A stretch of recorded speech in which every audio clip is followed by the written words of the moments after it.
आदरणीय बंधुओं को प्रणाम करते हुए आज के वीडियो में राजा मान सिंह जी जो जयपुर के महाराजा थे, वो अकबर के सेनापति भी रहे थे। अब क्यों रहे थे इसके बारे में ही इस वीडियो में बताया जा रहा है। जो प्रमाणिक जो संत है उनके द्वारा उनका इतिहास बताया गया कि उन्होंने खूब कोशिश की राजपूतों को जोड़ने की, एक करने की, लेकिन वो एक नहीं हो सके। और उन्होंने सोचा कि अगर मैं अकबर से अगर संधि नहीं करूँगा और इनका सेनापति नहीं बनूँगा तो ये जो वैदिक धर्म, वैदिक संस्कृति है, ये पूरी रूप से नष्ट हो जाएगी।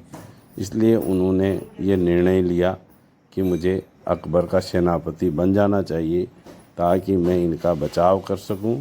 और यही सोच करके और उन्होंने सेनापति का पद ग्रहण किया, लेकिन सशर्त किया था, बिना शर्त के नहीं किया उन्होंने।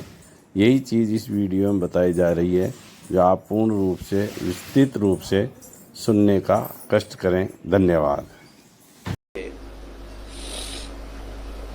मान सिंह के प्रति इतिहास में लोगों ने न्याय नहीं किया। मान सिंह के प्रति न्याय नहीं किया इतिहास में लोगों ने। उसको बताया वो मुसलमानों से मिल गए, महाराणा प्रताप के विरोधी हो गए और अपनी बहन को अकबर के साथ विवाह दिया। इस तरह से उनके स्वरूप गौरव पर और आंच आती है, इस प्रकार से जो लोग कहते हैं। पर हम आपको एक बड़ी विशेष बात बताने जा रहे हैं। मान सिंह बहुत कुशल क्षत्रिय थे, बहुत कुशल राजा थे और बड़े भक्त थे। उन्होंने अपने मन में विचार किया कि क्षत्रियों में आपसी कलह है और फूट है। ये अपने अपने वर्चस्व के लिए लड़ रहे हैं, ये राष्ट्र के लिए लड़ने वाले हैं नहीं, और प्रयास करने पर भी ये एकजुट होने वाले हैं नहीं।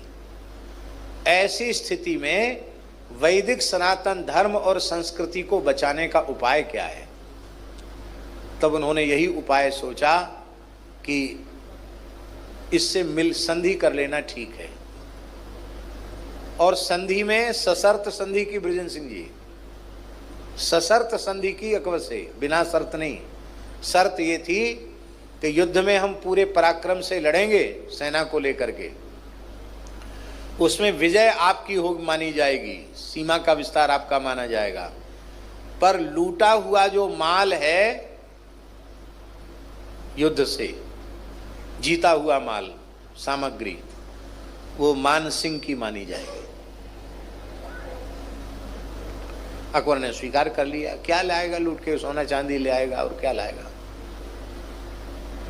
और मान सिंह इतने कुशल थे कि भारतवर्ष के अनेक क्षेत्रों में लड़ने गए। जहां जहां गए वहां के प्राचीन पांडुलिपियों को वो उठा करके ले आए, प्राचीन देव प्रतिमाओं को सुरक्षित किया। तो सनातन धर्म के जो आज पांडुलिपियां प्राचीन प्राप्त हैं, इसमें मान सिंह का बहुत बड़ा योगदान है। और जयपुर में बहुत बड़ा संग्रहालय बनाया धर्मशास्त्रों का, और उन्हीं की देन है। यदि वो न होते तो गोविंद देव जी, गोपीनाथ जी, मदन मोहन जी, ये सब जो विग्रह जो बच के चले गए यहाँ से ब्रिज से, औरंगजेब सबको नष्ट कर देता। ये जो बच के चले गए, तो इतने विग्रहों की सुरक्षा और मुगलों के अत्याचार से इस क्षेत्र को बचा लेना, ये उनकी कुशलता थी। पर इसको लोग समझते नहीं। मान सिंह बड़े भक्त राजा थे। उनके छोटे भाई माधव सिंह थे, और माधव सिंह की पत्नी थी महारानी रत्नावती, जिनका नाभाजी ने बड़े भाव से नाम लिया है, पृथ्वीराज नृप कुल बधू भक्त भूप रत्नावती। भक्त भूप कहा उसको। तो कथा पूरी नहीं कहना रत्नावती की, कथा आप सब जानते हैं। जब रत्नावती की भक्ति प्रमाणित हो गई, क्योंकि रत्नावती को समाप्त करने के लिए नरभक्षी भूखे शेर को उनके सामने छोड़ दिया गया था, वो खवासिन ने कहा हे महारानी जू, सिंह जू पधारे हैं।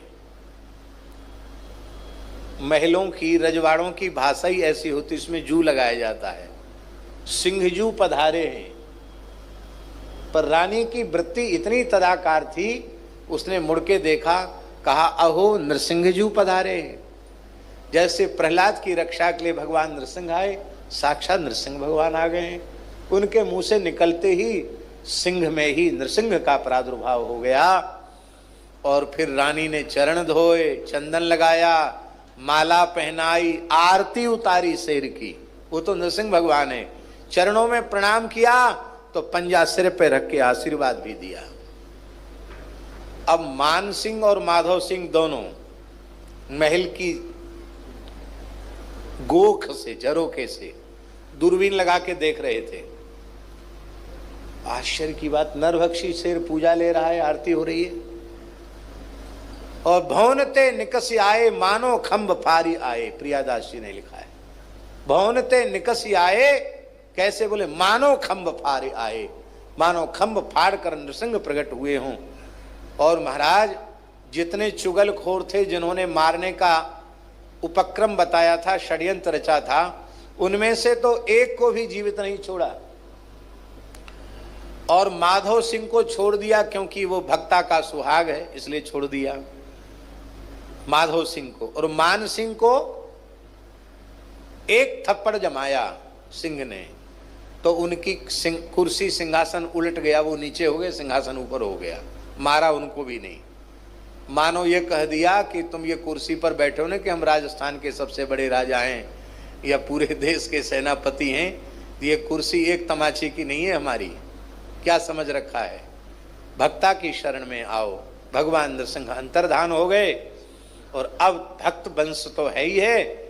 मान सिंह, माधव सिंह ने कहा, हमारे दादा परदादा पृथ्वीराज महाराज कितने भक्त थे, हम लोग कैसे विमुख पैदा हो गए। अपने कुल की बधू महारानी रत्नावती की भक्ति को पहचान न सके। ये भक्तापराध बड़ा भयंकर होता है। ठाकुर जी क्षमा नहीं करते हैं, चलो महारानी से क्षमा याचना करें। महाराज जी स्पष्ट लिखा है कि भूमि पर लौटकर जेठ लगते हैं, जेठ हैं मान सिंह जी और पति हैं माधव सिंह जी, दोनों ने भूमि पर लौटकर महारानी को साष्टांग प्रणाम किया। क्षमा करो, आप महान भक्तिमती हैं, आप हमारे अपराध को क्षमा करो। उन्होंने देखा नहीं, ठाकुर जी का श्रृंगार कर रही थी रत्नावती। खवासिन ने कहा, महाराज साहब प्रणाम कर रहे हैं। उन्होंने कहा, ये तो लाल जी का दरबार है, यहां राजा रंक का भेद नहीं है, तो सब दंडोत करते हैं, करने दो। कहा, ये रो रहे हैं, गिड़गिड़ा रहे हैं, क्षमा मांग रहे हैं, इनकी ओर एक नजर तो डाल दो।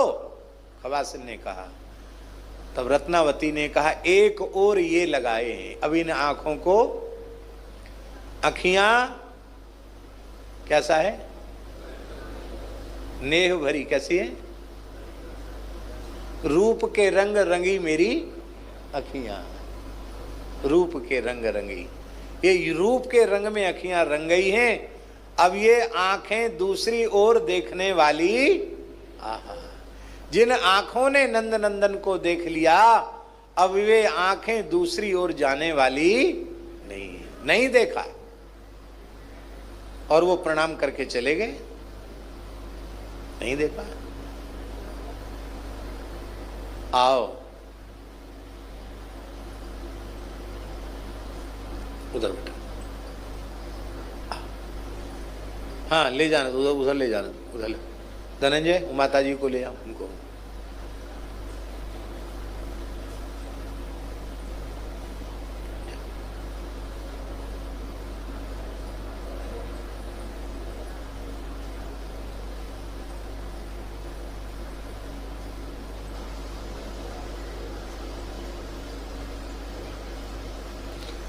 तो राम जी बहुत ध्यान से सुने। मान सिंह माधव सिंह भक्त हो गए। अब उधर लड़ाई में गए, काबुल गए, जाने कहाँ गए, बीच में समुद्र पड़ा, खाड़ी पड़ी, उसमें भी वही संकट आया कि अब जहाज तूफान चक्रवाती तूफान में फंस गया और बोले चक्रवाती तूफान में फंसने के बाद बोले अब ये जहाज नष्ट होगा। तो जहाज के चालक ने महाराज जी बोल दिया कि अपने अपने इष्ट देव का ध्यान करो, अब हमने तो डांड रख दिया है, अब हमारे बस की बात नहीं है। सब घबराए, तूफान में जहाज फंस गया। सेना बैठी हुई है, महाराज मान सिंह बैठे हैं, माधव सिंह बैठे हैं। तो मान सिंह घबराए, अब क्या होगा। माधव सिंह ने कहा कि हम लोग भक्त नहीं है ठाकुर जी के, पर अपने घर में अपने कुल खानदान की बहू रत्नावती तो परम भक्त है, हम लोग रत्नावती को पुकारें। और महाराज जी, जेठ जी और पति जी दोनों ने रत्नावती की शरण ग्रहण की और तूफान की दिशा बदल गई, जहाज किनारे आ गया। लौट के आए तो हीरों की वेश कीमती माला श्री ठाकुर जी के श्री अंग में अर्पित की महाराज ने, वहां से विजय के चिन्ह के रूप में, और प्रणाम किया। पर रत्नावती तो अपनी जिस भाव में थी उसी भाव में रही। कुछ हुआ, चमत्कार हुआ, भैया मैं तो चमत्कार करने वाली नहीं हूँ, चमत्कार हुआ तो ठाकुर जी की कृपा का हुआ।